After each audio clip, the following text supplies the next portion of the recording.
The walk-on Indians got back on the winning track last week with a homecoming victory, 34-20 over Crestwood. Head coach Chad Beermann here to chat about it. And coach, it was a 14-14 game after the end of the first quarter. Ever since that time, you outscored them 20-6, including 13-0 in the second half. How'd you guys get it done Friday night? Well, basically the first quarter was back and forth, a lot of offense. We didn't tackle real well, and obviously they didn't either. And we had a turnover deep in our own territory inside our 10, which they used to score to go up 20-14. Had us third and long. They ended up calling a timeout because they wanted to get the ball back, and then Jackson Brinkman broke off I think it's like a 76-yard run for a touchdown. Put us on the board. We got the extra point, so we went into halftime ahead. Came out and actually did a mortar kick, recovered it, but then we weren't able to do anything with it. And then we were able to score 2 points, score 2 times there in the fourth quarter, basically, and get control of the ball game. And we didn't play well on defense early, but we started tackling better as the second quarter went on. And that kind of set us up. And there were turnovers on both sides. Like I said, we set up one of their scores with a turnover, and then they fumbled a kickoff and had a couple other turnovers that set us up. So. And offensively, 338 yards rushing, 6.8 per touch, 5 touchdowns on the ground Friday night. What made your running game so effective Friday night? We blocked better.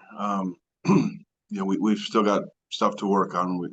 But did a better job of making holes. Jackson really did a nice job running, but we had other backs that had some good runs for us too, kind of mixed things up. Like with the weather, we felt that that's the way to go. And then as the game went on, that's where we were having success. And it let us kind of shorten the game because we were worried about weather coming up from the south. So that's where we went to. Obviously, we didn't throw the ball very much. I think we had 5 passes and 50 runs or something like that. So.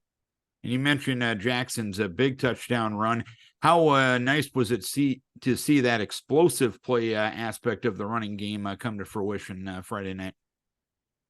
It was big. We got some nice blocks for him to pop him through, and then actually Jack O'Neill threw a block like 30 yards downfield to spring the last, get him past the last potential tackler. And we had other kids working to get down there, but just weren't able to catch up to him.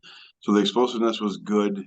He did a nice job throughout the night. And like I said, other backs did too. And we had other backs blocking, and we run Jacob Courtney in at quarterback too, and run some motions with 2 different quarterbacks in there. So right now we're kind of finding our groove as far as what's working for it.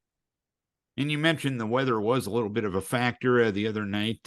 That being said, when you go about assessing a game like that on film, do you have to view it a little differently with the weather conditions throwing a little bit of a curveball into that on Friday night? A little bit, but I mean, I think we handled it. Obviously, we haven't had to deal with much rain so far this year, but we always talk about being willing to adjust to circumstances, and when things are different or unexpected, you just have to go with them and deal with it. And this week, you head down to Owine to take on the Huskies. What are you expecting out of them coming up this week? Well, Owine always has 1 or 2 wrinkles that we haven't seen.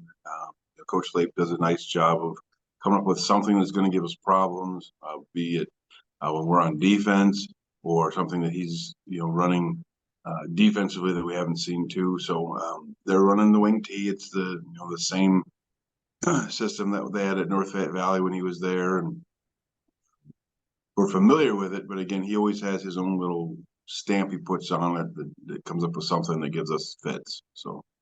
All right, Coach, hopefully you can keep the winning ways going this Friday night. Keep your guys healthy. We wish best of luck. All right, thank you. Chad Beermann, head coach of the Walk-On Indians, and now 1-1 in district play after last week's win over Crestwood.